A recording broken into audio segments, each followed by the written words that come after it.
Like, sorry.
Hey,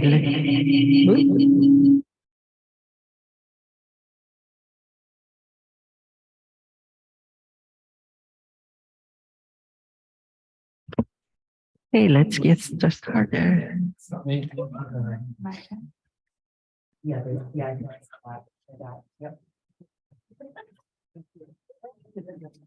And we'll try again. Okay, Evelyn, roll call, please. Trustee McAvoy, Present.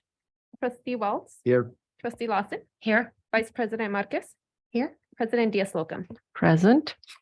Welcome, everybody, to our board meeting this evening. We always love to hear from our community. So if you're at home, you can fill out a speaker's card on the Google form. If you're here, you can complete a form and give it to Evelyn. Si necesitas traducción, tenemos interpretación para ustedes aquí en presencia. Tenemos a... ¿Quién está? Ah, allá estás. Ok. Y en casa puedes llamar al 978-990-5137 y presiona 8377041 y la tecla de número para la contraseña. Okay, if you want to speak to the board or any of the items that are on the consent calendar, please let us know because we will have to pull those items. They get voted all at once.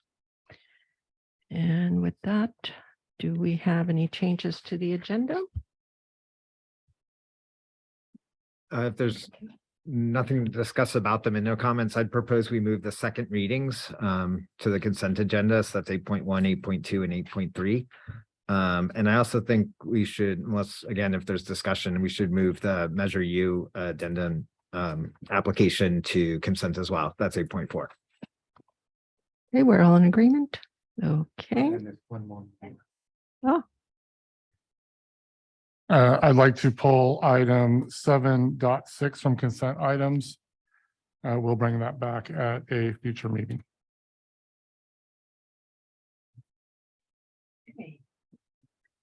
if there are no further changes, can I have a motion to approve the agenda? So moved. Second. All in favor? Aye. Okay. Do we have oral communication, Evelyn? Yes. Okay, please call the ones that are here in person first. Everyone gets 3 minutes unless we have tons of speakers, which doesn't look like that's tonight. And then the ones at home as well.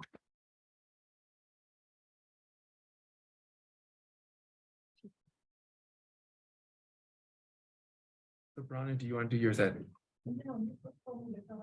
Who did?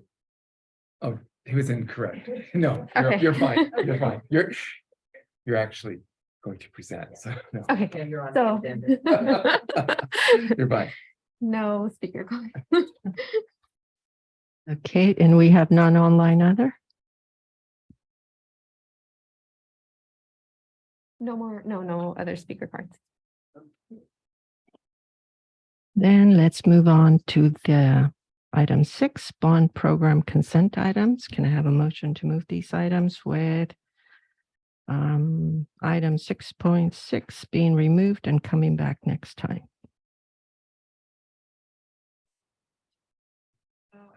It was 7.6. Sorry, that correction. I had my finger on it. Yeah, I'll move to approve. Second, All in favor? aye. Before we go, someone just submitted online a speaker's card. That's Bree, who has her hand up. So do you want to go back? Yeah, let's go.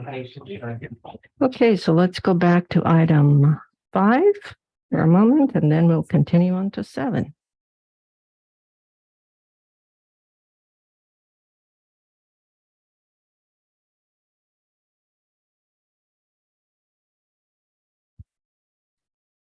Bree, you need to unmute. There you go. Go ahead.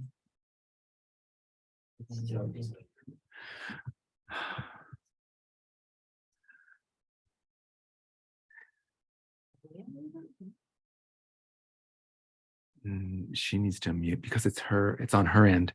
Bree, if you would unmute. Hello? There you go. You know what? I'm right outside. Let me grab my notes and come right on in. Oh, Okay, be right in. Never mind.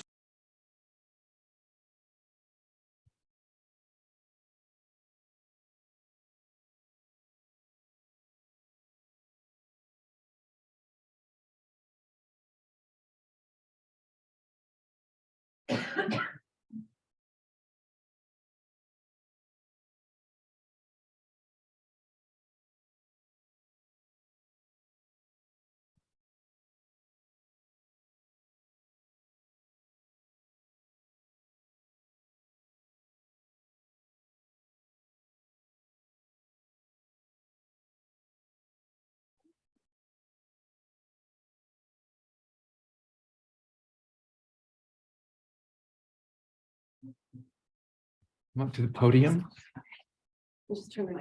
and turn the mic on. That's the button, the button on the right-hand side. Okay. There you go. Perfect. Good enough? Yes. Hey, good evening. Gotta catch my breath. I'm Bree Hanny. Thank you for serving the Redwood City students. I appreciate you. My hope tonight is to start an ongoing conversation with you, the school board. A conversation I've already started at my school site.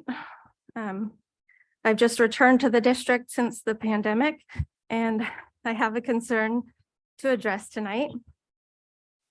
Recently, our third graders listened to the book, True You, A Gender Journey. A teacher selected the book, and 3 middle school GSA students read it aloud to the third grade classes. I encourage you all to read the book yourself if you haven't yet. One offensive part of this decision is our students are being presented theory as fact, a controversial theory. And obviously theory is not fact. Adding further offense, this theory, gender theory, seeks to challenge, if not disrupt their identity. Some pages from True You, A Gender Journey read, "It is fun to be a girl sometimes, and sometimes a boy. It's up to you. Who decided there should be words like boy and girl anyway? Sometimes in the morning I feel like a she, and later the same day I feel like a he. People might think your body is a clue to who you are. It is what you think that matters. As you grow older, you might change how you feel about who you are." I'll read faster because I know I got 3 minutes. I support books that reflect realities. It is great for a teacher, counselor, or librarian to have a list of books on hand in the event that a family reaches out looking for such books. But to read this particular book, True You, A Gender Journey, to a whole class is the opposite of helpful. It makes light of a serious mental problem of gender dysphoria. It encourages the thought to physically alter a perfectly healthy body of a minor, not an adult, but a minor who hasn't yet begun puberty. I turn now to my questions, some. What are the specific values our schools intend to impart on our children? And how are they already showcasing those values?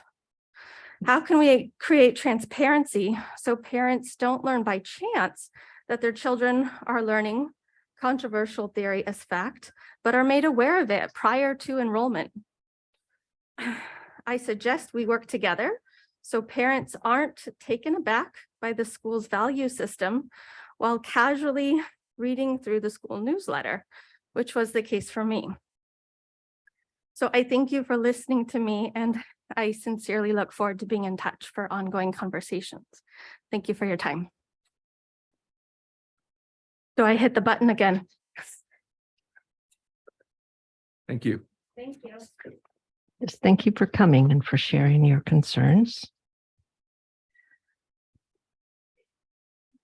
Right. Right.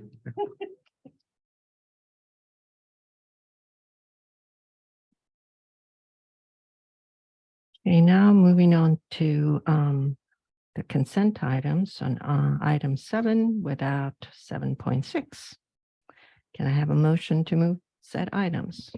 So moved. Second. All in favor? Aye. Aye. And I think that was it. Yes, board reports, Elise. What's that? I was saying, don't forget your microphone. Yeah. Okay,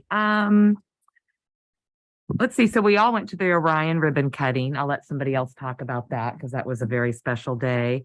I was able to go to the Dia de los Muertos at Adelante Selby, and my guess is a few of you made it there as well.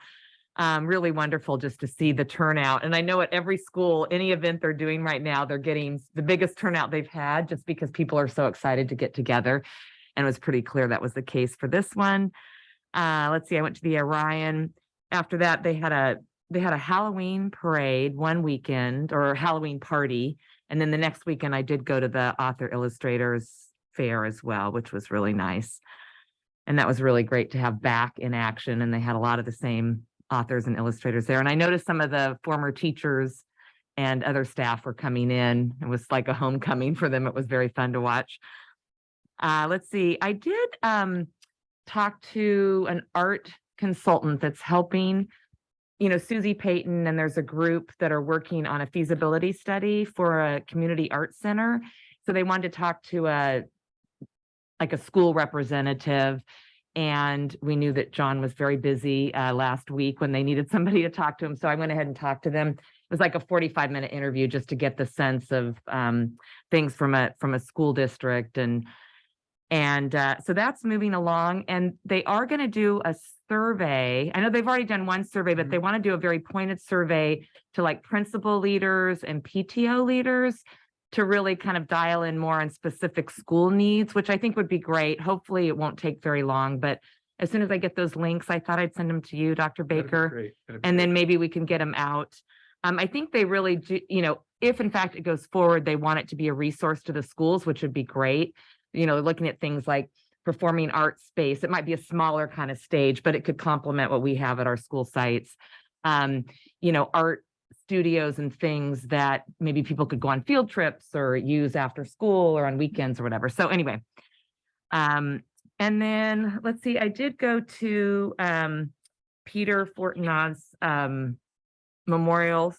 celebration of life. And I think I'll keep this one, but this is an extra one that I'll just pass around if people want to look at that. Really an amazing ceremony. I know Dennis sent information too. And yeah, I think there was, 750 or 800 people there. It was truly amazing. And then I forgot the Mandarin Immersion Program. They put this together. I think they were going to drop one off with you, Dr. Baker, and I'll just pass it around. But it's they basically started with TK through their 5th graders, and it's just sort of a compilation of work, and they wanted to share it with us. It's pretty amazing, of course, to see the characters that they're all writing. Anyway, okay, so that's it. Yeah, Liz got to sub in one of the classrooms. Oh, you did? I did. My Oh. Mandarin wasn't quite up to par. Well, they probably helped you though, I imagine, right? A little bit. All right, so I'll pass that around as well. We're going to have to get you some support, Liz. Tutoring. Mike? Okay, let's see, I attended the San Mateo County Chamber Education Committee meeting on a Wednesday afternoon. There was quite a bit of discussion from Kevin Mullen's office about state test scores. I went to the CBOC, the Citizens Bonds Oversight Committee. That was last week, I think, on a Thursday night. We have new committee members that joined, so that was nice to see some new faces there. And then went to the logo redesign meeting, which was the first one as the kickoff. And I'll tell you, my absolute favorite part of it was just hearing from all the staff members who, like, they went to school in RCSD and are now back working here, or their kids went to they were fascinating stories that they were sharing. And it was just so awesome to hear that sort of deep rooted connection to community that came out from it. It was that was my favorite part. And Jorge runs a great meeting.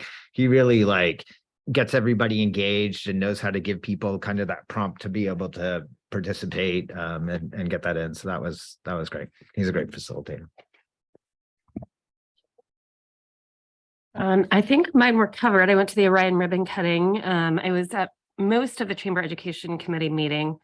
And then I don't know if you said, Elisa, we had a policy committee meeting earlier this week with Wendy. More So, policies coming your way. yeah, yep, that's all I have. Yes, so one of the things that Alyssa forgot to mention, her and I were part of the Superintendent Advisory Council on Monday. And so Dr. Baker and we had Maeve with the special ed department and Maggie talk to the parents, and teachers are a part of the committee about special ed, how it works. And then also the enrollment process that is taking place now. And how Jorge, along with his team, were here on Saturday registering about 56 families, I believe. And so, and that's it for me. Thank you. Well, all mine were covered, but the Orion ribbon cutting was really special. It was great to see that project finally coming together. And I think from the projects we started way back then to this, it was just really nice to see it. And I think it was also for me, seeing the children and the families and how happy they were. And I agree with you, Elisa, they are so happy to be back at the school activities. I heard them at Roosevelt. I couldn't make some of the events because I had to work, but I did get to talk to the families that went, and they are just loving being back. So, Dr. Baker? Okay, a lot of mine were already mentioned, but I'll mention the ones that you need to be aware of. So I have been working with the county of Office of San Mateo in regard to a grant that's coming to the county office, and they are the facilitator. And it's South San Francisco, ourselves, and then the small special ed department that they do have that are participating. It has to do with mental health, and it also has to do with a lot of writing, but Liz is not writing this. Ana Paula has been very instrumental in working with me on this, along with Mary McGrath from the County Office of Ed. And our biggest thrust is the Wellness Center. As you know, I had spoken about that before, and we had a meeting a year ago, like towards the end of the school year, I think. And I was kind of thinking that maybe now we couldn't do it, but it looks like it's going to come to fruition. So the county, in what I know as of yesterday, and our work with Mary, 40% of the dollars will be coming to us. So, and hoping, because Mary McGrath said there is a lot of money coming from the state and from the federal government regarding mental health. So each year we could continue to utilize it more in a fashion that not only for the wellness center, but also for the community at large. So I'm keeping my fingers crossed. I think, oh gosh, is it mid-December? We have to have it into the County Office of Ed. So we'll be working on it for the next few weeks. But I think we are there. Ana Paula and her team did an amazing job at getting the data, which we needed. And if we wouldn't have had that data, it would have been difficult for us to move forward. I know South City was kind of looking at something similar, but they're nowhere near where we are. So they decided that 40% of it would definitely, if we get it, go to the Redwood City School District. So I'm very happy about that. I also visited Clifford along with Superintendent McGee from the County Office of Ed to look at the NUA strategies that are being used in some of the classrooms. And so she wants to have a meeting later on with NUA and also myself and some of the other superintendents. And because I chair the superintendent's meeting every month, she says that's something she would like to have put on the agenda. So I'm working with Linda Montes on that, and with Simone and one of her other it's either Robert or I can't remember, Stephanie, to be with her to present to the superintendents. So that took place last week. We already mentioned Superintendent's Advisor Council. I did work with North Star last week and helped Sarah out as being, principal with her. And while she did some observations in the classrooms, and then I later on went in to observe with her. And then I was at Cloud yesterday, helping Melissa doing the same thing, where she could get in the classrooms and I could be doing other things for her in the office. And then I went to some of the classrooms afterwards with her too. And it was really interesting. I got an email last night from a parent at Roy Cloud who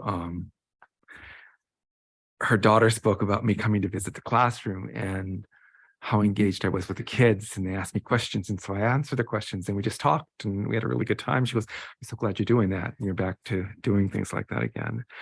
And then Hoover Visit was also last week, and very telling, and parents are very concerned. You know, we were there to talk about North Star and the testing and the testing for all second graders. And so they brought up some other concerns, and I think I've been if you've already met with me this week, I already touched on those concerns. And so later on, I'll be writing a memo to you regarding when I finish with the Bayside concerns and how we can move forward to kind of address some of these. Okay, our meeting will be tomorrow, so I'll share with you tomorrow. But I think I've shared with the other four. So a very good meeting, but a very good meeting. And out of that meeting, I did get 2 more parents for the advisory council this past week. So that worked. And we were going to try to get them to get onto board meetings, but I don't see anybody logged on. So I'll still keep working on that. And then the last piece is regarding the Hoover shooting that took place, the Hoover Park, not Hoover School, the Hoover Park shooting took place the first week of August. I met with Lieutenant Conover and Don Matty from the county of San Mateo to look at, number one, what can we do that can better provide safety at Hoover. So number one, what the lieutenant is requesting, and they will do it. The police department is meet with PAL, meet with school staff, and also with the Boys and Girls Club on the issues of lockdowns and to really make sure that everybody's on the same page.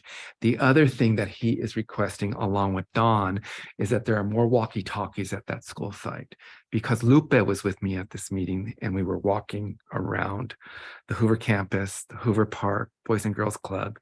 And the question came up, how many walkie-talkies do you have? And she told him, and he says, that is not sufficient for this campus. So,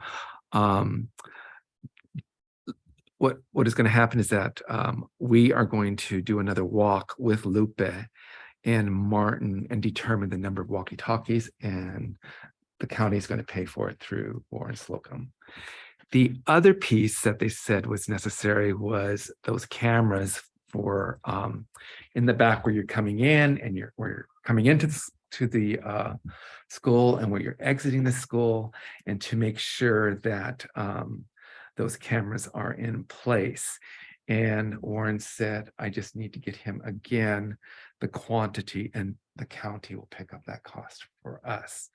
And the third and the final thing is that around the preschool area where there is the fencing, and they said either to cover that fencing with that green mesh or that with those wooden slats. And I talked to Warren about that, and he said, well, let's see what the cost is, and maybe they can pick that up too. So we're moving in a direction of making it more safe. And we have talked to a couple of the parents to let them know that this is in the works. Yes, I wished it would have happened already, but we're moving forward with this. And I'm hoping by the time when we're back from winter break, it's done. You know, provided the cameras are available, and then the walkie-talkies, I think is an easy thing to do. I think it's real easy, just to order them and get them here. But I'll be talking to Martin and to Lupe, because Lupe was going to give me the number, because she wanted to meet with Pal and she wanted to meet with the Boys and Girls Club also to determine the amounts. I think that's it. Moving on to information, 10.1, San Mateo County Office of Ed review of 2021-22 unaudited actuals of Redwood City School District and Connect, KIP, and Rocket Ship Charter Schools. Do we have any questions or comments? Nope. Okay. I did have one question. I know Rick. So maybe you could just, yeah, I sent Rick one question, and I know you responded to me, but I still am a little bit confused. So on the page 2 of the letter, if you look at that 4th column that's yellow, it says unaudited actuals. What is that? Because it's very low. It's not our full amount, so I'm confused.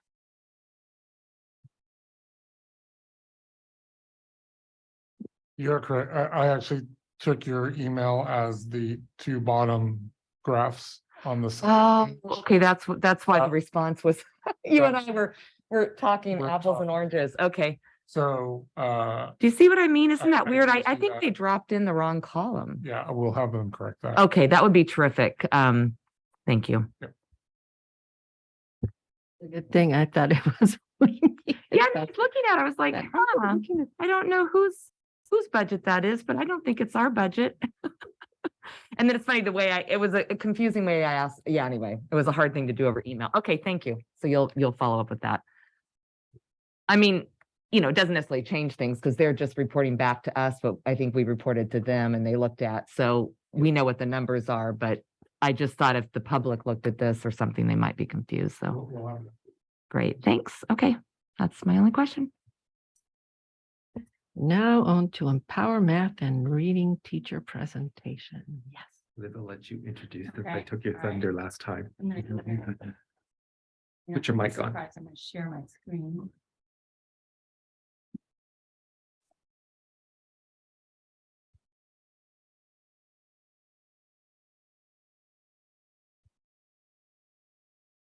Okay. In your mic. Oh, thank you. So it brings me great pleasure to bring you part 2 of our Empowered Learning Professional Development Series.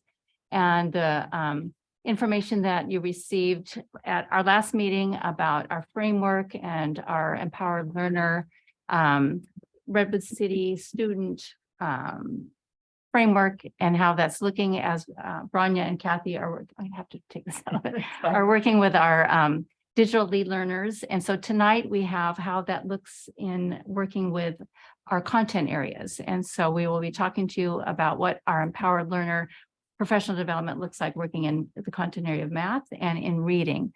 And so my friends and team members are here today to talk to you because they are responsible for different content areas. And so they will be showing you their slides, but Branya, who was part of our presentation last time, and Laura Pulido, who is also here, and they will be talking about reading.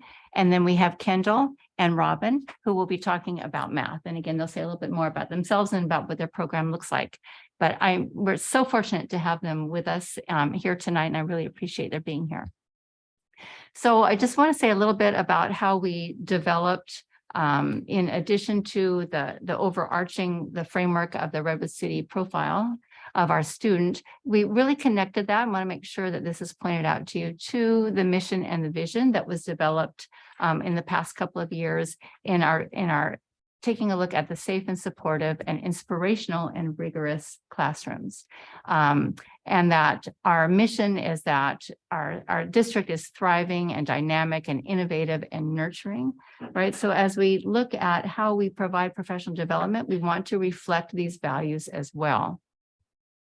So as we developed our theory of action, we started with the students and we thought about if we want our students to see themselves as successful learners in reading and math and science and social studies. And a little bit later on, we can also talk to you about our Science Lead Learners program that we have as well.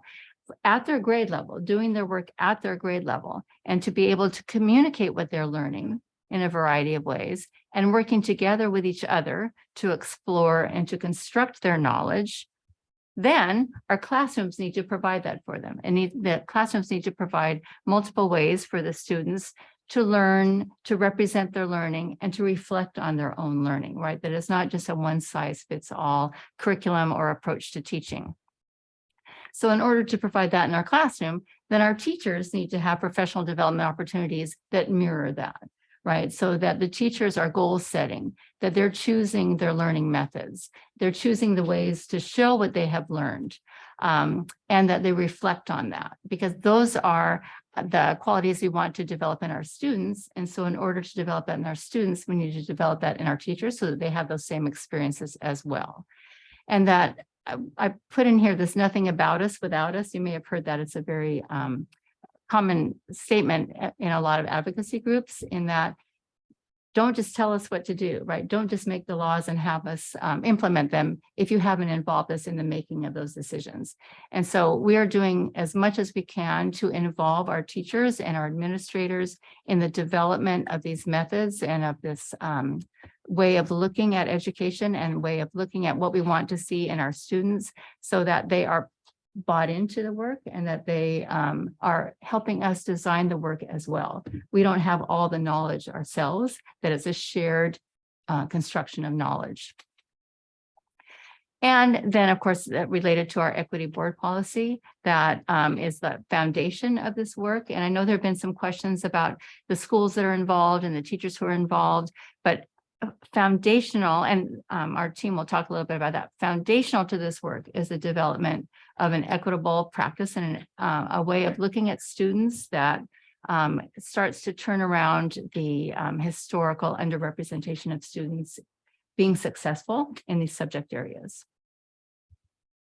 So again, we've got Kendall and Robin, Kendall Klein, Robin Stone. I didn't say their last names first time. And our literacy learning leaders, Branya Whip and Laura Pulido, who will be discussing with you tonight what these programs look like. And again, I just can't thank them enough, not only for being here, but for the hours and hours of time and preparation that go into this, because it's not just, here's a curriculum, you know, it's being designed together, and it takes a lot of time to really think about it, to plan it, to collaborate, to bring people together to work on it. And these guys have just spent many, many hours working on this. And so we're going to start with the math equity empowered learners.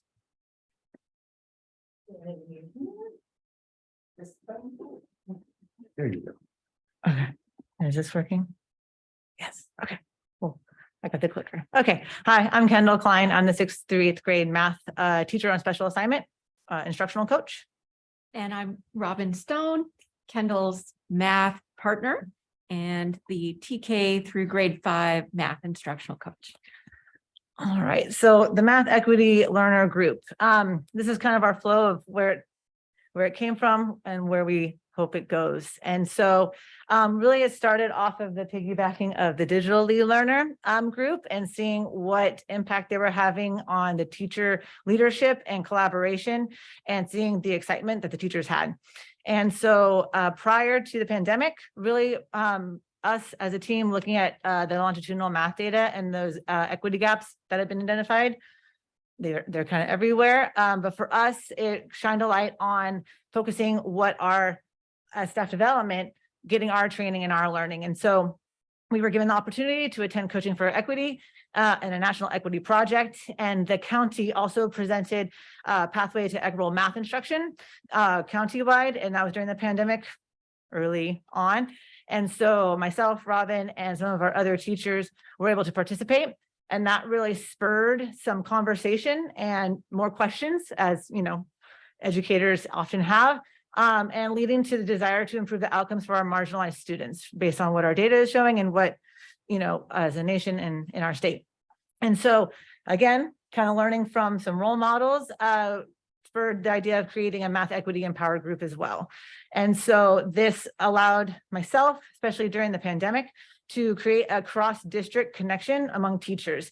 And through our feedback with other PDs and coaching sessions, that was something that teachers were really missing, was that connection with other teachers, and something that's on a bigger topic, specifically what we learned from that county session with math equity.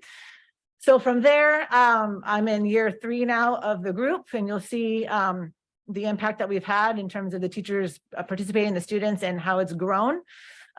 Which is step 3, where from our learnings on the individual coaching, which is what we also have brought some of our learnings from step 1 into individual coaching and group coachings, and just, you know, meeting with math teachers in general, whether they're new, veteran, or somewhere in between, then pulling those learnings and experiences into our site math PLCs as well. So we offered our services, and so we have been leading math PLCs, professional learning communities, at Hoover and Taft. And so we've done 2, we're going to do 3 next week at Hoover, and we just started at Taft. And this is with all the teachers, TK through 8 in Hoover, at Hoover, and then the TK 5 at Taft.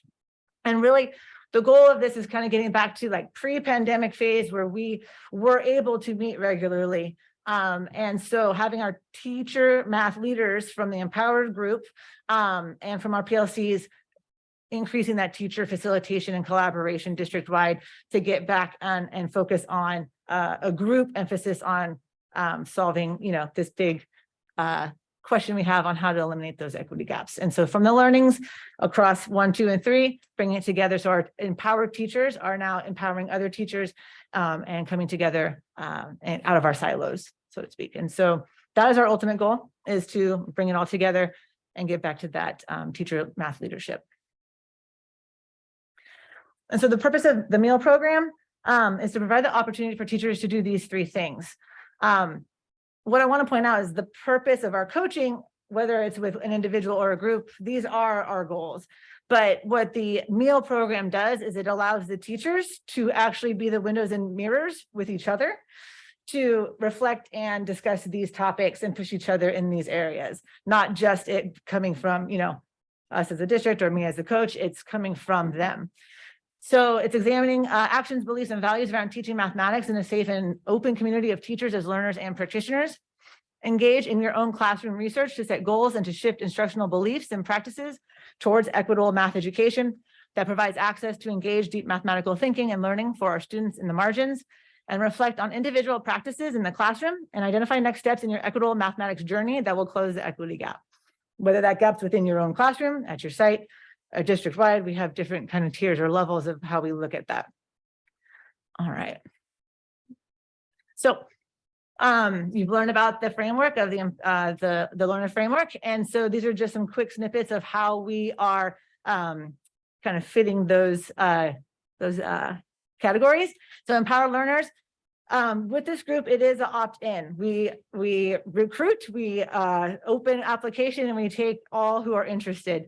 And so by choosing, they are seeing the goals that they're setting for themselves through this group, and it's the reflections on equity and intentional shifts of their practice, instructional practice. The knowledge constructors, we are doing it through professional common book studies. It started with the pathway to equitable math instruction, which was through the county. And then from there, the interest continued. And so creating that empowered group, we continued with that, but there was a lot of curiosity and questions still about what culturally responsive pedagogy or teaching is. And so culturally responsive teaching in the brain by Zaretta Hammond was what they came across in that first pathway to equitable math instruction. And they chose the next direction of what they wanted to focus on in that learning group. And so from there, the topics that are covered, really, how do we support, students building community and relationships and leveraging the partnership of learning, as well as who's doing the cognitive load, the learning and lifting with the cognition. And from there, the building thinking classrooms is our next educational journey as the group. And so that's really focusing on how do we elicit deep, rigorous, exploratory thinking in mathematics and reach and access, provide access for all. Effective collaborators, honest and safe conversations within this group that, again, windows and mirrors, but also help push each other and have sometimes a sympathetic ear. Education and teaching is a challenging and rewarding job. And through that pandemic, when they kind of lost that, passing the hall, passing the classroom, checking in with each other, this provided that outlet, which came back from a lot of the feedback from my forums and exit surveys. And then creative communicators, we kind of started there, but this is step 4, is really having the teachers as our presenters, the teachers facilitating meetings and future learnings, like helping guide more teachers in this journey as well. We have already brought some of them into supporting being middle school reps and some representation in the K-5 pilot, math pilot. And they'll be checking in, they'll do another little mini presentation again with that group through the lens of the equity and looking at data. And so for this year, it's similar to what we did in the past. This is our professional learning cycle. And so it follows, they have asynchronous work. It's a rigorous time commitment. And so they have asynchronous work that they need to do. It's reading, it's reflecting, it's discussing, and it's trying things that are suggested from the literature, which are research-based. Then we have that meeting. We use the facilitated book study, and this is where they really have those deeper conversations that they don't necessarily get to have in the structure of their work day. And so in between meetings, they are now trying it, collecting data, and implementing some of the practices that are in this text. And then we come back, share experiences, reflect, fine tune what worked, what didn't work, and then tweak it and go back at it. And that cycle kind of continues. And so there's 14 practices. And so we'll get through the book and then hone it in. And then by like January-ish, it'll be pulling all the pieces together to make it synthesized. And so we'll get to the PLC portion.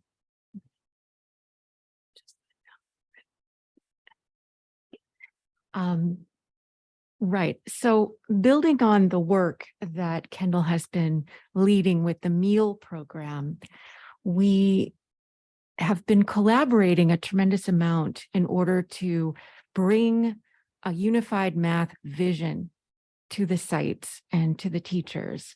And this vision includes the teachers in constructing their own knowledge and collaborating. And last year, I was invited by Edna Cardona at the CDC to facilitate professional learning community in mathematics for the preschool teachers.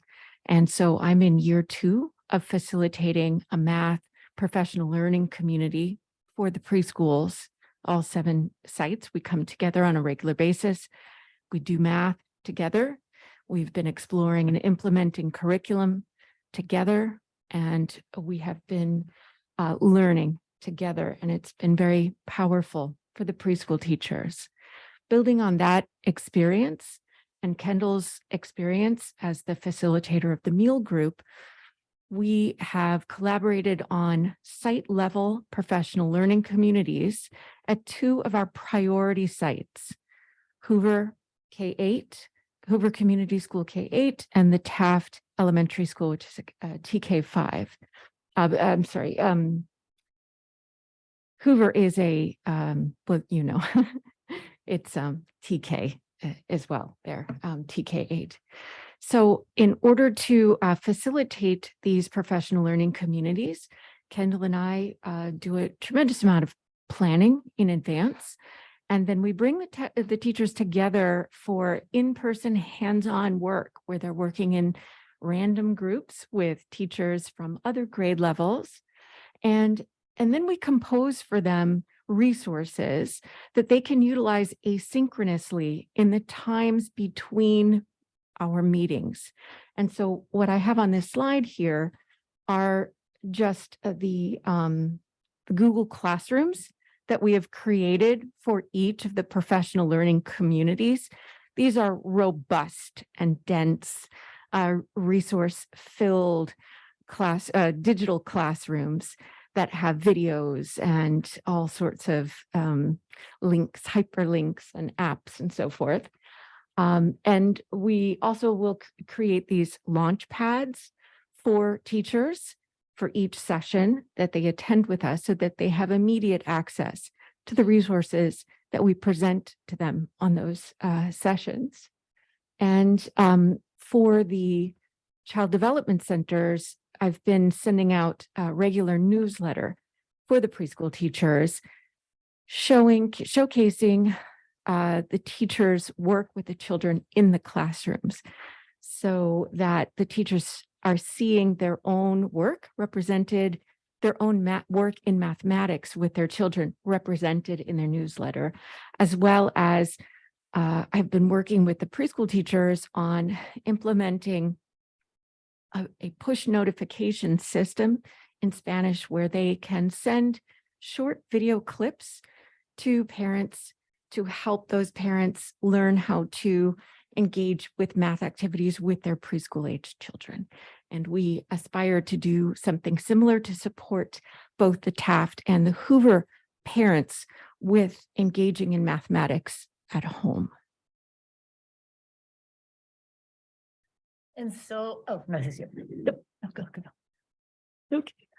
Well, why don't you comment on, so you comment on spring and then I'll just Okay. chime in. So spring is really that carryover from the group that started in the San Mateo County office, pathway, an equitable pathway to mathematics instruction. And so we had representation from Clifford, Garfield, Hoover, Kennedy, McKinley, in a span from 4th to 8th grade. Unfortunately, Clifford teacher was new to the district. She left the district. And otherwise she said she was going to continue. I have that written in the survey. And then in the next year, all those teachers continued minus the Clifford, and we gained 3rd grade. So, you know, middle school teachers, sometimes, you know, they see it advertised for middle school, they think it's not for them, but we were advertising to the lower grades as well. And so we were lucky to get 3 or 2 of them from the 3rd grade. And then Garfield, 6th and 8th grade again. We added an 8th grade from Garfield, and then the same teachers there. And so moving forward, we've got a smaller selection of teachers, but they have been with it from the beginning. And so from Garfield, McKinley, and North Star. And with that, we are kind of have a tiered approach. So we have our empowered learner group who's going deeper into the work, with the hope of that step 4 of bringing it back to district wide. And then the site level, we're using what we've learned through these programs to then implement and bring along our sites as well. And what we tried to do for you is quantify the impact of our empowered learner programming in mathematics by sharing with you the increase over time of the quantity of teachers who've been empowered by our work in the district, as well as the increasing quantity of students who have been empowered by their empowered teachers. So here are some empowered teachers engaging in rich math tasks. They are at the Taft Math Professional Learning Community. They are working in mixed grade level groups, and they are engaged in non-permanent vertical surface group work. And these are strategies that come from our Building Thinking Classrooms in Mathematics book. And we wanted to share this with you so that you could see we're asking teachers to engage with one another and do math in a different way so that they will be empowered to do math in a different way with their students. And there's a common progression theme here of fractions. So we're pulling those fraction tasks in through the lens of their planning and their engagement.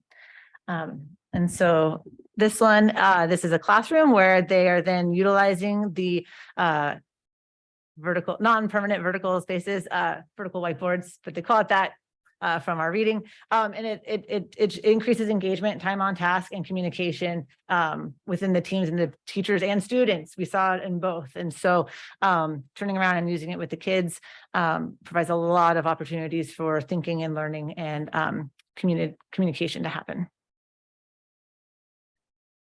And so we have a couple of videos from our participants in meal, and just wanted to have a moment to share that with you. So remember, what do we have to do? We have to, oh, this has to do, yeah, okay. so that we can all hear it. It's just you. Just want to speak about my experiences with the meal, with the Mel group, and talk about a few things. I joined the meal group to have change. Started hearing the change needed to happen all about me. After seeing it happen, I decided to be more active in the situation. So I wanted to look into this. Neil connected me with some amazing educators all over the district and grade levels. Showed me there was a network of educators that really wanted to do more. We worked together, we studied together, built a really strong relationship. And we had the chance to talk. Kind of challenge this idea of equity that we face all. So we were able to grow and regrow my conviction of why I became a teacher to help the new group. I learned to kind of reassess some of my more challenging student relationships and how all the scholars, they want to learn, all students, they want to learn. I just needed to understand the students, the scholars better, to really be able to reach them to teach them better. So one thing I will great review, and also shout out to all my Mel members. I can't wait to see you in person. Maybe we'll catch up and keep on doing what we're doing. Thanks. Right.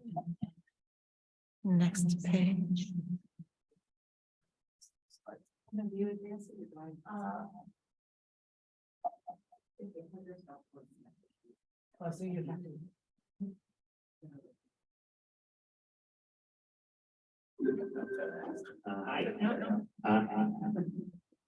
Just want to.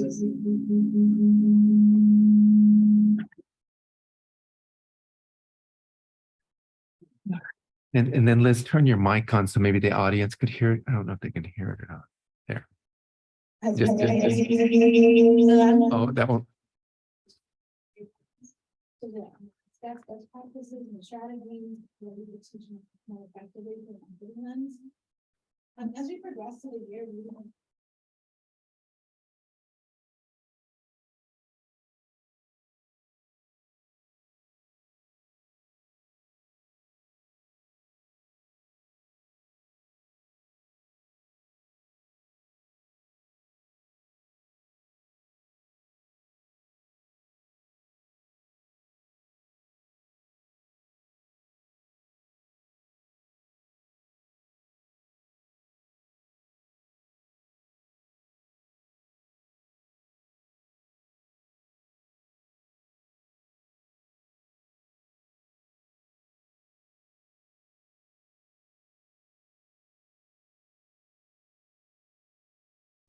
I'm very appreciative of them doing the recordings.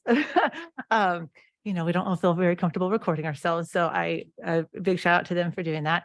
And I just took some snippets from the feedback with this previous year, and there was more. But two of the stars, the takeaway, they love the way the book is science-based, connecting what should be our teaching strategies to how students learn best, and how to build the foundation of learning partnership, students' intellective capacity, and creating a culturally responsive community of learning. And the one wish, and this was because we were still in the transition of like not being able to go to all the sites and all that, they want to meet in each other's rooms, and they want to give them a chance to see how we are incorporating strategies, not for critique, but to borrow ideas. So again, to create that empowered learner, the communication, the constructing knowledge, and it's from them. And so we aim to do that this year.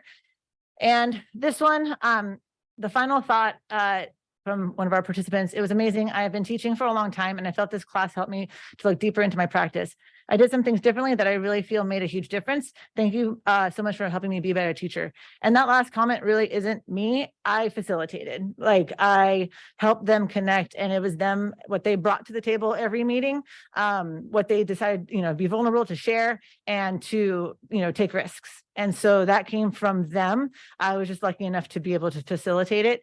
And so I'm excited to see how this next year goes and how we will take that and bring in more and spread the love, I guess. And that's it. So thank you for giving us time to share what we've been doing. Thank you. Thank you.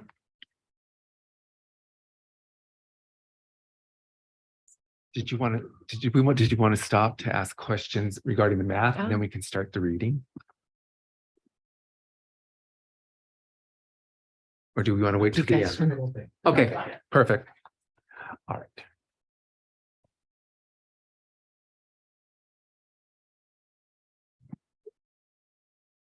And then we have to stand really close to it. It doesn't. Got it. I'm Branya.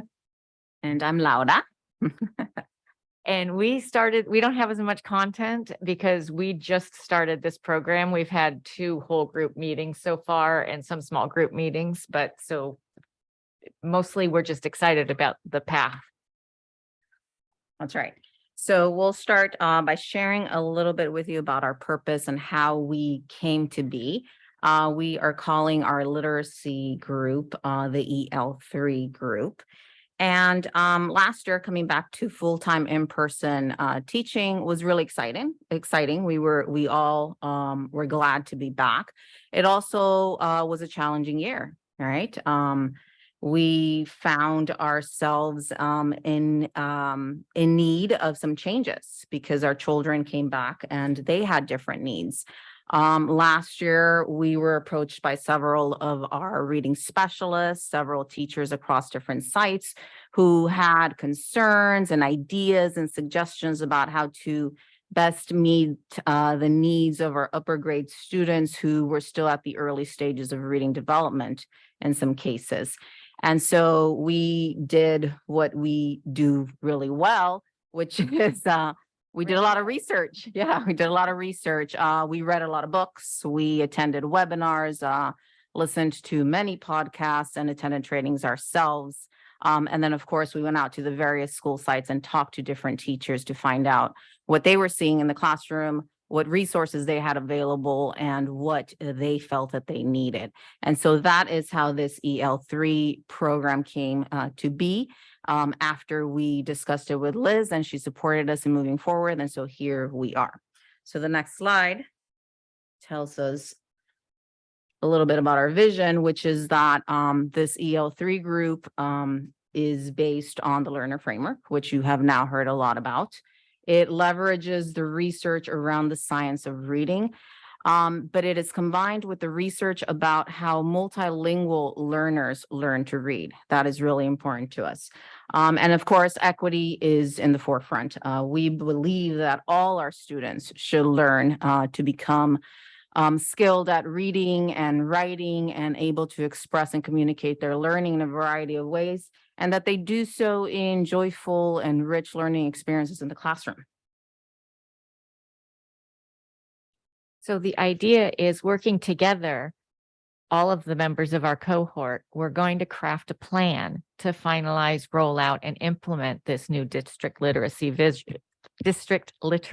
vision in a way that also avoids pitfalls that have been experienced by other districts and states who try to make changes to literacy programs in a more top-down fashion without really getting a chance to try it in classrooms first and see what feels that it's effective, what feels doable in a timeline. And so we're creating this together. And so far, the enthusiasm and the effort and the dedication has just been really wonderful to see. So we wanted to give you also a little bit of a run through of how the teachers, in addition to what obviously is going to be benefiting for our students, the teachers, again, are learners, just like we talked about 2 weeks ago. The teachers are empowered learners. They're creating their own goals for how they want to approach their learning about literacy instruction, and heavy on the iteration and the reflection cycles and how is this working. They're choosing which modifications to make and what to investigate. Everything has been very collaborative, both in our whole group and also each site-based group with the teachers and the reading specialists and the two of us working together. We're evaluating multiple sources. We do have a book study that we are just now starting in the meeting that's coming up on Monday. So I'm not talking very much about it because we haven't started it yet, but and then just working together to really understand what can we do to help these students learn to read better and enjoy it while they're doing it. So, there are, of course, some benefits, as Ron already mentioned, to embark on this work with a small group of individuals and staff. One, of course, is that we are learning and practicing what we're learning right away so that we can come back and reflect on how that went, what worked well, what do we need to tweak. And we're doing that with the work that we're doing with CRLP, the California Reading Literature Project, which you'll hear about a little bit more in a bit. Another thing that we're doing is that we are choosing the assessments to use, making decisions about which assessments make the most sense and why, and then learning how to evaluate that data to make instructional decisions in the classroom right away. So that's a big change. Another major benefit is that together we're crafting this handbook, right? So teachers and specialists are supporting us in how to move forward as we embark on this new vision for our district next year. They are collaborating with us. So we're empowering our teachers and our specialists in this collaboration process, because ultimately they're going to be the ones in the classroom making these changes and supporting their peers in potentially creating change at their school sites. So we wanted to share with you some of what the teachers and the reading specialists are saying to us about their excitement for being in the group, but also what they really want to see for their students when it comes to literacy. I don't know that we need to read them all to you word for word, but basically what you really see is just wanting to impart a love of reading and the confidence that comes with that love of reading. And again, it's a very new initiative, but already we see so much enthusiasm and so much dedication behind what the teachers are doing. Oh, this is me. So we have a year-long program. The first part of the program is more about the learner framework and how do we inject that into literacy practice. And really a lot of time on understanding assessment, feedback, iteration, reflection for students and for teachers. And then starting in January, the director of the California Reading and Literacy Project is going to be hosting a series of trainings with us on the science of reading and how to implement it in classrooms. Then we'll be integrating some of those new integrate new techniques into instruction and iterate in January and May, but we've been going to classrooms for the last 2 weeks and it's already happening. Our teachers are already really trying, let me try some more knowledge construction. Let me try some more effective collaboration. They're raring to go. And we've already talked a little bit about how do we make this more generative? How do we make this more open discussion? You really can talk about phonological sequences in class. It doesn't have to all be just a piece of paper in front of you. It's been really exciting. But so that's our calendar. And then in the end, we'll be putting it all together in a more comprehensive and systematic way. So we have some amazing individuals in our EL3 group. We have 12 teachers and 7 specialists across 8 of our sites. You can see on the chart that K5 classroom teachers are represented in this group.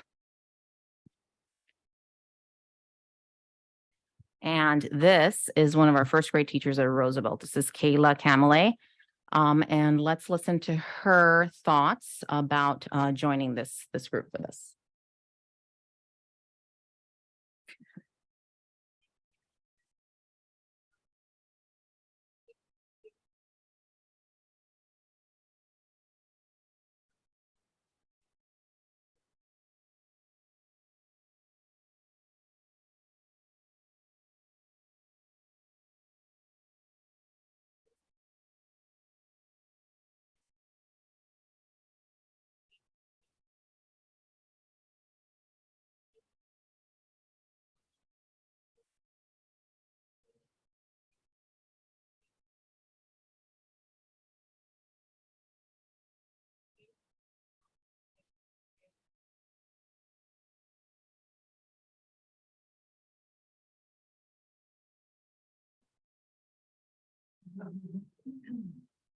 We can listen to her many times.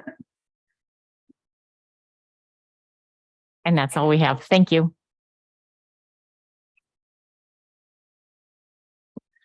So comments or questions?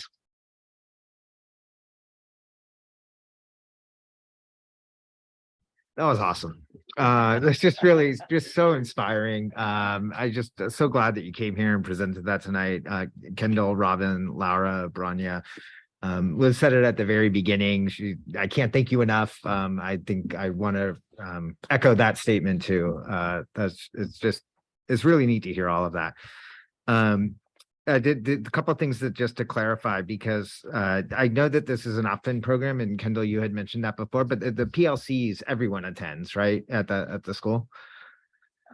Yes, all of the math teachers that teach math. Yeah, Yes, math. but most of that's K5, and then we have the middle school math teachers that come in, and so it is all the teachers, and we're walking them through different phases of the learning that are, in this instance, paralleling the building thinking math classrooms, which is what our empowered learners are going to be doing, and getting deeper with it to then kind of bring it all together. But yeah, so all the teachers at Hoover and Taft. And I'd like to add that at Hoover, we have a unique opportunity to work with the special day class preschool teachers, the TK teachers, all the way up through the 8th grade teachers.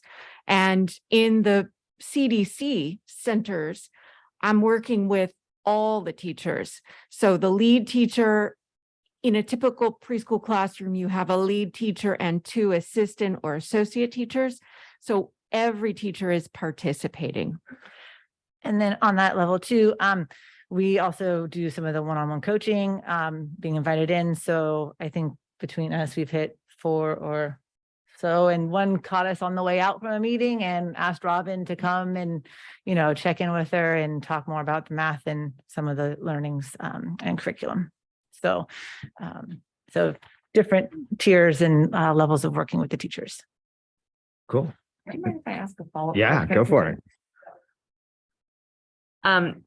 Thank you very much to all 4 of you. Really appreciated the information. So it's kind of a follow-up question. I'm just curious, when are they actually, because I know some of the work's happening in the classroom in the regular instructional day, but clearly some of this is happening outside of the day when the students are not there. So could you talk a little bit about when and how often that's happening? Are the teachers getting stipend for that? I'm just curious a little bit more about all So of for that. the PLC, it's through their site meetings. So if it's related to that, Thursday. or Tuesdays. Yes, we're meeting with, for the site level PLCs. So that's the preschools, the CDC, Hoover, and Taft. We're meeting with them once per month during their faculty staff meeting time. Okay. And then coaching along the district, they invite and then we work our schedule with them. The empowered learner groups, we stipend by the hour, we calculate the time in terms of meeting time, asynchronous work time, and then the extra coaching that goes along with that. And so that's kind of all it is. We budget it out because that is some of that deeper working that they are doing on their own, coming back. And so there's more depth to that and accountability, so to speak. The PLCs were doing the trainings like a conference or what have you, or a meeting, and then they take it and try it. And we've had admin that have been able to also watch and so see some of the things that we're doing as well. And I'd like to add that I'm very grateful to Ana Herrera, who at Taft is stipending her teachers to collaborate with me after school on Thursdays. Okay. So I have been at Taft almost every Thursday since the beginning of school to support the teachers specifically in mathematics. It's a priority at Taft School. And so I have been working with grade level teams on very specific mini coaching cycles around trying out specific strategies or meeting the needs of specific learners. Great. Well, yeah, thank you very much, because I know time is so precious with educators. And so I was just curious how you're making that all work. So that's wonderful. And really kudos to the 2 of you, and of course, all 4 of you for really putting this together.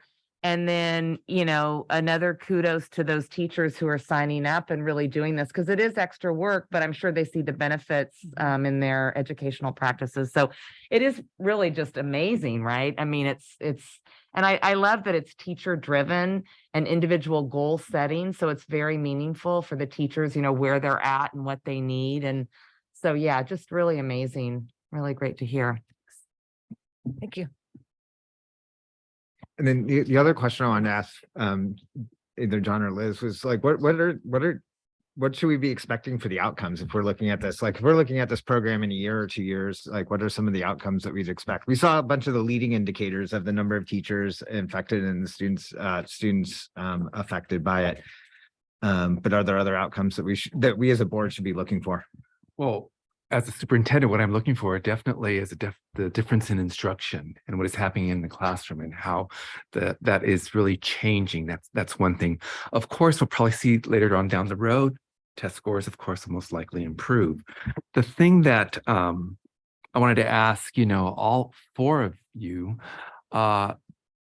it would be as we move forward and continue, these teachers, it would be great if they become mentors to others in the district, similar to what we're doing with another program, with the NUA program, where they get a stipend for the year. But there is that piece where they, they are the mentor. They're going in and they're working with the teacher and they're, doing exactly what you're doing. So it'd be great to see it in that fashion, because at this point in time, it's really difficult for us to do PD. It's not like in the, I'm going to age myself, in the days when you had the full days during the year. And I know parents didn't like that, but at least gave us the time to meet with teachers and to do the PD. And now our days are not as plentiful, and we are thinking of possibly doing something different, but we don't know yet for next year. But this is just amazing work of getting it out there in this fashion, the training, the PD, working with the teachers. So kudos to all of them. And another plug for if we did not have a staff development team, because my colleagues do not have this. Every time I talk about it, they say, well, how do you do that? And it was a person that started this with us for 8 years ago. We've been fortunate about outside funding. Yeah. Well, I was just going to say for the audience, or for those who don't know, we've just been really fortunate that we've had some outside funding from individual donors. And then, of course, we've used some of our grant money and other sorts of things, and one-time money and Liz LCAP money. put in the LCAP, which is really great. Right. So we've made it a priority as a school district, but we've also had community support, as well, which has been great. Can I add something to Mike's question? In terms of what we'll see, what we expect to see, so we feel like John just said, that there will be an impact on content learning. And that, of course, is a primary goal. But we also think that we'll be seeing additional positive effects in student attendance, and student behaviors, and classroom climate, in relationships with the teachers and the students, and the students among the students, right? It's all meant to be, what we want to see happen in our classrooms, that is nurturing, creative, positive, so that the experience that students have when they come to school is multifaceted, and that we believe that this kind of approach, if we do this, again, back to the theory of action, if we're doing this with our teachers, then this will also support that kind of impact on the classroom. But this is definitely about developing teacher leadership. Yeah. So we have amazing teacher leadership in our staff development team, but every teacher is a leader. Yeah. Right. And so every teacher has that opportunity to develop these skills that they can share, whether they are paid to do it, or whether we are able to set up more structures where there is more learning time that can happen within the school day, where teachers are released to work together and plan together more frequently, that they're not very much now. Right. And they can share these experiences with each other. So those are things that we're thinking about for next year also.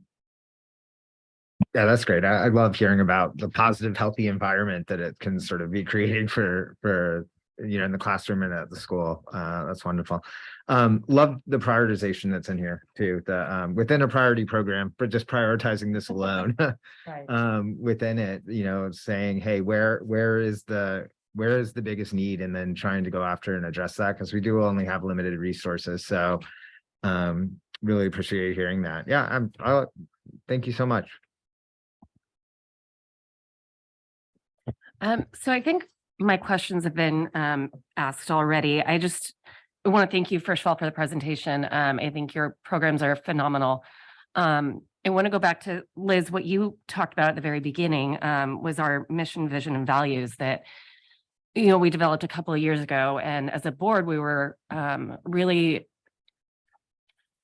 thoughtful and mindful about when we were putting those together, and researching what we wanted to develop into our mission, vision, values, and wordsmithing that. We spent a lot of time on it.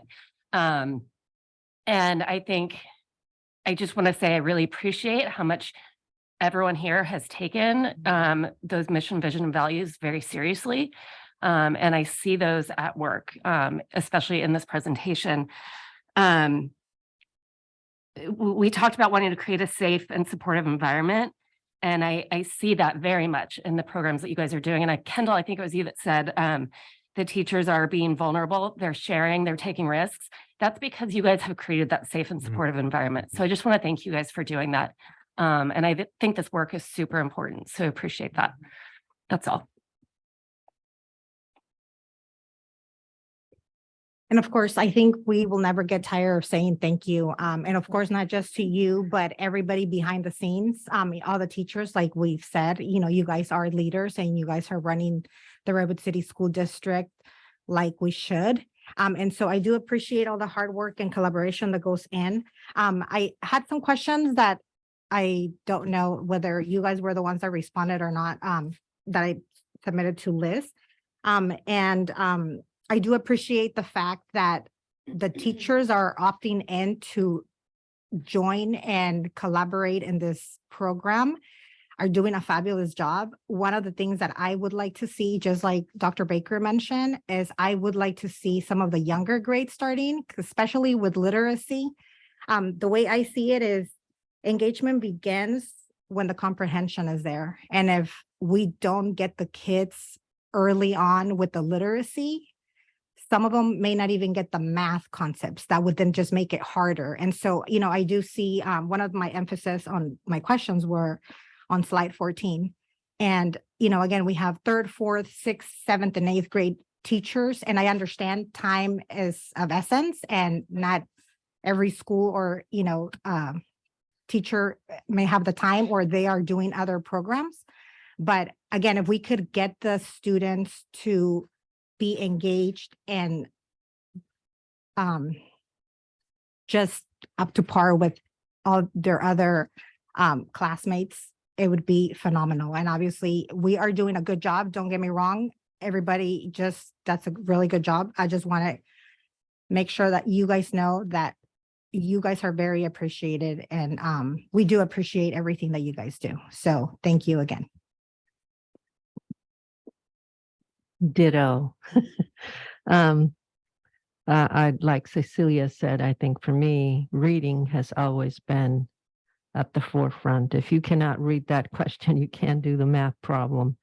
If you cannot read the instructions, you can't do it. So thank you for all your hard work and for moving us forward. I really like the idea that you are inclusive and that teachers feel that they can join and they feel safe, as Janet mentioned. And, we would like to see those results now, but I know it takes time. That's the one thing that's always been hard for me, waiting. I want it now, but it will come. So thank you for all your hard work, for getting out there, for giving the teachers the support, and for being willing to do so. Not everybody volunteers. And Liz, I know you've had a lot to do with this. So thank you for doing that, for getting them, she gets the right tools for the right job, right? And she supports you. And Dr. Baker and those funder that we don't mention, that has been our angel. We have really been really lucky to have that so that we can have this for our teachers, because being in the classroom can be lonely, frustrating, and especially right now with all the pandemic and all the changes, I think people want to be together. They want to have that support. So thank you again, Dr. Baker. I think everything's been said. I'm so grateful for all of you, for all the staff development. It's just an amazing group of what you do with what we have, and having to go to the school sites as often as you do. Your schedules. I was coming out of a school yesterday, and here was staff development coming in. I go, and they're going to, I'm going to this such and such classroom. So thank you so much. Thank you. You're greatly appreciated. You probably don't think that, but you are. You very much are. Very much are. So thank you. And you don't have to stay for the rest of the meeting if you don't want. I know you have a big, tomorrow and all that. Thank you. Good night. Good night. Thanks a lot. They're amazing. Yeah, they are. We do have, I got was reading a text from Jorge and Michelle, a parent from Hoover that did want to become, that did want to speak, and she got online late. Will you let me? Oh, okay. Yeah, Go back to oral communication now. Yes. Yeah. For a moment. we have time. So Jesse, she is Liz and Jesus. If you. Okay, señora, si puedes empezar. Elizabeth. Yo creo que no. Her mic's on. Off. I mean on. Señora. Let me see if I can get.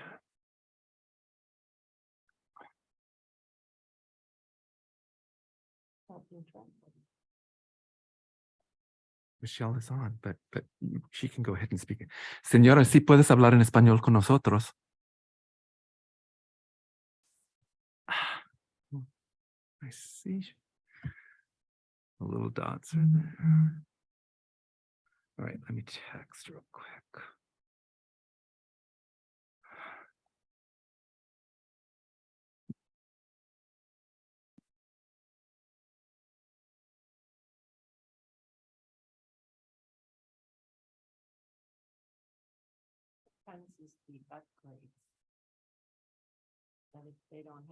Jorge says she's there.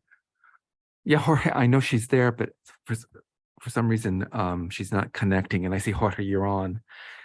So no, he's telling me that she wants to speak.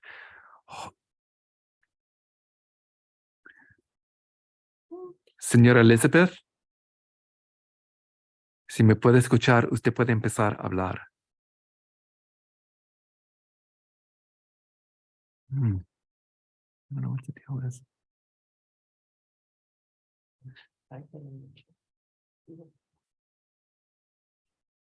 Oh, that's right. That's right. That's right. Okay, Jorge, if you can, I know you're listening to the meeting. If you could contact Elizabeth and tell her that we tried, and if she wants, she can go ahead and send an email to myself, and I will then take that. Oh, Jorge says she's trying.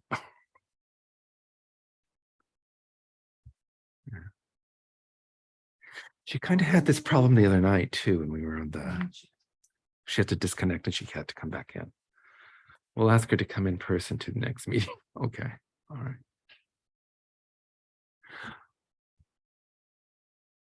Okay, Jorge. Thank you. She's not able to. No, she's not able.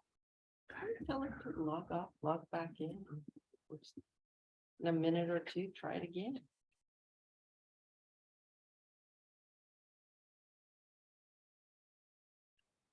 Yeah.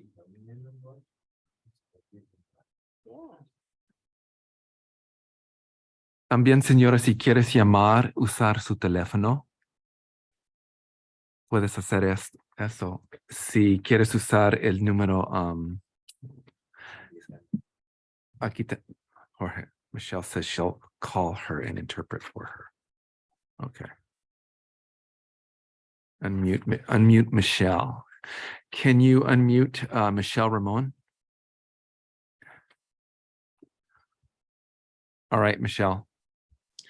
All right, please be so kind to give me a minute. Will do.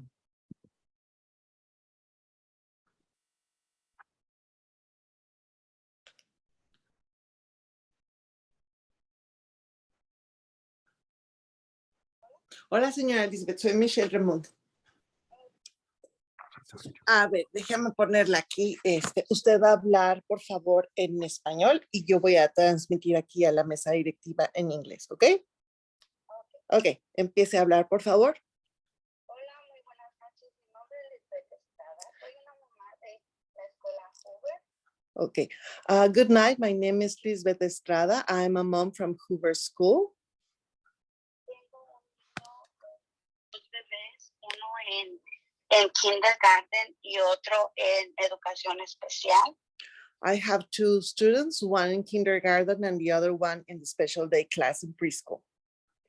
El cual me lleva el motivo de esta reunión es para pedirles de favor que si nos pueden apoyar para nuestra escuela, para una persona de seguridad, más que nada para el área de los chiquitos que están en preescolar, del lado de Hoover hacia atrás, donde está el parque, donde han habido accidentes. The reason why I'm reaching out to you is because I would like a safety guard or safety measures for that area, that the preschool area in the back of Hoover where there have been some incidents. Lo que yo estoy, más que nada, como preocupada como mamá, es simplemente por toda la escuela de nuestra comunidad, que es Hoover, como tanto los maestros, como tanto todos los niños desde preescolar, TK, todo el plantel, tanto como el personal que está trabajando dentro. Y solamente yo quería que nos apoyaran, por favor, con una persona de seguridad mientras los niños están dentro de clases en la área de atrás de Hoover, que colinda o brinda, está pegado sobre parque y sobre el Boys and Girls de adolescentes, ese tipo de área. As a mom, I am super worried for the students and the staff at Hoover for their safety. So the reason why I'm reaching out to you is to ask for a safety guard while the school is on session. So this person could guard the area that is by the park and next to the Boys and Girls Club. Yeah, es todo lo que en verdad como padres yo sé que se los vamos a agradecer demasiado, porque Hoover es una de las escuelas que en verdad yo sé que le doy muchas gracias al doctor John, porque nos ha apoyado demasiado y se ha estado haciendo muchas cosas por Hoover, empezando por ahorita que se está llevando sobre las cámaras, más seguridad, y eso es lo que yo estoy pidiendo, más seguridad para nuestros niños, para nuestros maestros, para toda ¿cómo se dice? Todo el sistema que está dentro trabajando del plantel de Hoover, por favor. So I, from the bottom of my heart, I ask to you to keep this in consideration. We really ask for the safety of Hoover, for the students and the staff and everyone who is inside. I know you will listen to me, and I want to thank Dr. John, she means Dr. Baker, because he's really active. He has listened to her regarding the security cameras, and she thanks you in advance for all the support you can provide to Hoover School. Muchas gracias y muchas gracias por atenderme, por escucharme, se los agradezco mucho, y a Michelle, mil gracias también, tanto como al doctor Baker, y buenas noches para todos y bendiciones. She wants to thank you all for listening to her, to paying attention to this matter. She thanks Dr. Baker, she thanks myself, and she appreciates being here, and she bless you all. Thank you. Thank you, Michelle. Gracias, señora.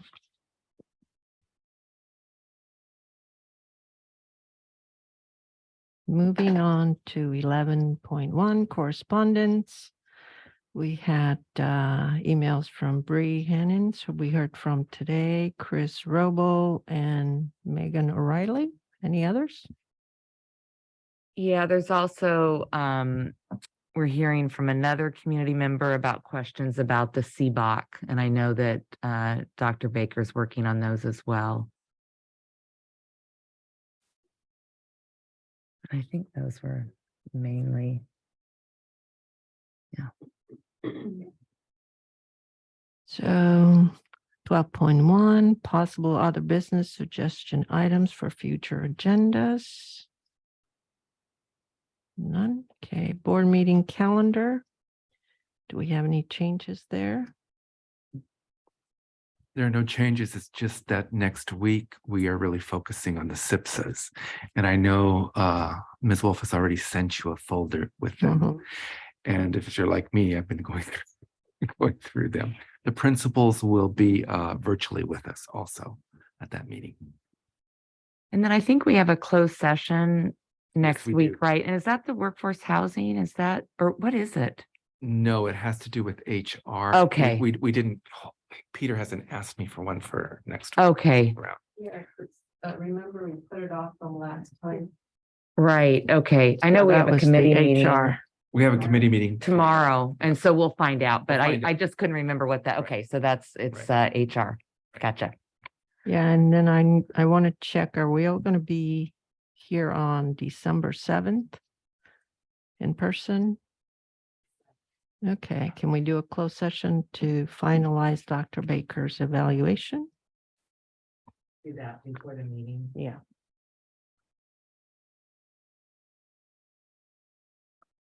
Okay, and I think that will be it. Anything else? No. Then once you go to the meeting, then if there's a closed session that needs to happen, you let us know. I know we are gonna need a couple forward, but we'll let you know. Yeah, because I looked back on my notes before this meeting, the last. Originally, we had wanted one of the, I guess, yeah.